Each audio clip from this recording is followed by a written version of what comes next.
السلام علیکم ورحمۃ اللہ وبرکاتہ۔ 16ویں پارے کے مضامین۔ اس پارے میں 3 حصے ہیں۔ سورۃ کہف کا بقیہ حصہ، سورۃ مریم مکمل، سورۃ طٰہٰ مکمل۔ سورۃ کہف کے بقیہ حصے میں 2 باتیں بیان ہوئی ہیں۔ سیدنا موسیٰ اور خضر علیہم السلام کا واقعہ جو 15ویں پارے کے آخر میں شروع ہو کر 16ویں پارے کے شروع میں ختم ہو رہا ہے۔ نمبر 2، ذوالقرنین کا قصہ، حضرت موسیٰ اور حضرت خضر علیہم السلام کا قصہ۔ حضرت موسیٰ علیہ السلام کو جب اللہ کی طرف سے یہ اطلاع ہوئی کہ سمندر کے کنارے ایک ایسے صاحب رہتے ہیں جن کے پاس ایسا علم ہے جو آپ کے پاس نہیں، تو آپ ان کی تلاش میں چل پڑے۔ چلتے چلتے آپ سمندر کے کنارے پہنچ گئے۔ یہاں آپ کی ملاقات حضرت خضر علیہ السلام سے ہوئی اور آپ نے ان سے ساتھ رہنے کی اجازت مانگی۔ انہوں نے اس شرط کے ساتھ اجازت دی کہ آپ کوئی سوال نہیں کریں گے۔ پھر 3 عجیب واقعات پیش آئے۔ پہلے واقعے میں حضرت خضر علیہ السلام نے اس کشتی کے تختے کو توڑ ڈالا جس کے مالکان نے انہیں کرایہ لیے بغیر بٹھا لیا تھا۔ دوسرے واقعے میں ایک معصوم بچے کو قتل کر دیا۔ تیسرے واقعے میں ایک ایسے گاؤں میں گرتی ہوئی بوسیدہ دیوار کی تعمیر شروع کر دی جس گاؤں والوں نے انہیں کھانا تک کھلانے سے انکار کر دیا تھا۔ حضرت موسیٰ علیہ السلام تینوں مواقع پر خاموش نہ رہ سکے اور پوچھ بیٹھے کہ آپ نے ایسا کیوں کیا؟ تیسرے سوال کے بعد حضرت خضر علیہ السلام نے جدائی کا اعلان کر دیا کہ آپ میرے ساتھ نہیں چل سکتے۔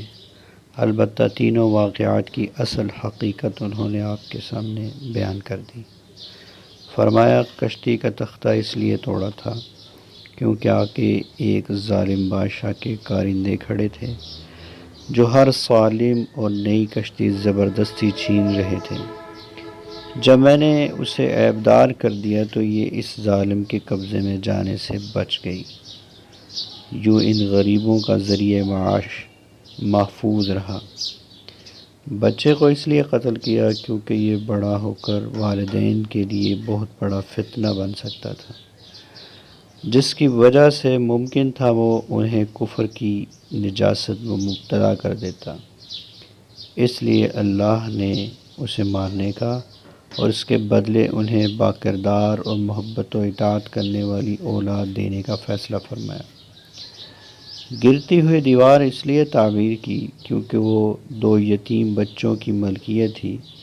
ان کے والد اللہ کے نیک بندے تھے۔ دیوار کے نیچے خزانہ پوشیدہ تھا۔ اگر وہ دیوار گر جاتی تو لوگ خزانہ لوٹ لیتے اور نیک باپ کے یہ 2 یتیم بچے اس سے محروم ہو جاتے۔ ہم نے اس دیوار کو تعمیر کر دیا تاکہ جوان ہونے کے بعد وہ اس خزانے کو نکال کر اپنا کام ملا سکیں۔ ذوالقرنین کا قصہ، یہ بڑا زبردست وسائل والا بادشاہ تھا۔ اس کا گزر ایک قوم پر ہوا جو ایک دوسری وحشی قوم کے ظلم کا نشانہ بنی ہوئی تھی، جسے قرآن نے یأجوج اور مأجوج کا نام دیا ہے۔ ذوالقرنین نے یأجوج مأجوج پر دیوار چن لی۔ اب وہ قرب قیامت میں ہی ظاہر ہوں گے۔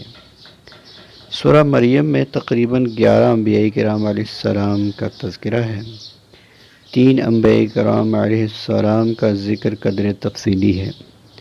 حضرت یحییٰ علیہ السلام کی ولادت، اللہ سبحانہ وتعالیٰ نے زکریا علیہ السلام اور ان کی اہلیہ کو بڑھاپے میں بیٹا عطا فرمایا جسے نبوت سے بھی سرفراز فرمایا۔ نمبر 2، حضرت عیسیٰ علیہ السلام کی ولادت، اللہ تعالیٰ نے حضرت عیسیٰ علیہ السلام کو بغیر باپ کے پیدا فرمایا اور انہیں بچپن میں ہی گویائی عطا فرمائی۔ نمبر 3، حضرت ابراہیم علیہ السلام کی اپنے والد کو دعوت، یعنی شرک نہ کریں، اللہ نے مجھے علم دیا ہے، میری بات مان لیں۔ شیطان کی بات نہ مانے، وہ اللہ کا نافرمان ہے۔ اس کے مانے گئے اس کی مانیں گے تو اللہ کا عذاب آئے گا۔ باقی 8 انبیاء کرام علیہم السلام کا یا تو بہت مختصر ذکر ہے یا صرف نام آیا ہے، مثلا موسیٰ علیہ السلام، ہارون علیہ السلام، اسماعیل علیہ السلام، اسحاق علیہ السلام، یعقوب علیہ السلام، ادریس علیہ السلام، آدم علیہ السلام، نوح علیہ السلام۔ سورۃ طٰہٰ میں 3 باتیں بیان کی گئیں۔ ایک تو رسول اللہ صلی اللہ علیہ وسلم کو تسلی دی گئی کہ حضور اکرم صلی اللہ علیہ وسلم قرآن کی تلاوت اور دعوت دونوں میں بے پناہ مشقت اٹھاتے تھے۔ راتوں کو نماز میں اتنی طویل قرات فرماتے کہ پاؤں مبارک میں ورم آ جاتے، اور پھر انسانوں تک قرآن کی ابلاغ اور دعوت میں بھی اپنی جان جوکھوں میں ڈالتے تھے، اور جب کوئی اس بات پر کان نہ دھرتا تو آپ کو بے پناہ غم ہوتا۔ اس لیے رب کریم نے کئی مقامات پر آپ کو تسلی دی۔ یہاں بھی یہی سمجھایا گیا کہ آپ اپنے آپ کو زیادہ مشقت میں نہ ڈالیں۔ اس قرآن سے ہر کسی کا دل متاثر نہیں ہو سکتا، یہ تو صرف اس شخص کے لیے نصیحت ہے جو دل میں اللہ کا خوف رکھتا ہو۔ نمبر 2، حضرت موسیٰ علیہ السلام کا قصہ۔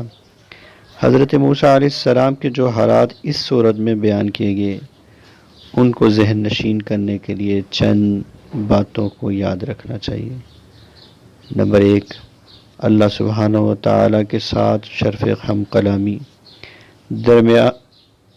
دریا میں ڈالا جانا، تابوت کا فرعون کو ملنا، پوری عزتوں اور احترام کے ساتھ رضاعت کے لیے حقیقی والدہ کی طرف آپ کو لوٹا دینا، آپ سے ایک قبطی کا قتل ہونا لیکن اللہ تعالیٰ کا آپ کو قصاص سے نجات دلانا، آپ کا کئی سال مدین میں رہنا، اللہ کی طرف سے آپ ہو، اور آپ کے بھائی حضرت ہارون علیہ السلام کو فرعون کے پاس جانے کا حکم، فرعون کے ساتھ مواعظ حسنہ کے اصول کے تحت مباحثہ، اس کا مقابلے کے لیے جادوگروں کو جمع کرنا، حضرت موسیٰ علیہ السلام کی فتح، ساحروں کا قبول ایمان، راتوں رات بنی اسرائیل کا اللہ کے نبی کی قیادت میں مصر سے خروج، فرعون کا معلو لشکر تعاقب اور ہلاکت، اللہ کی نعمتوں کے مقابلے میں بنی اسرائیل کا ناشکرا پن،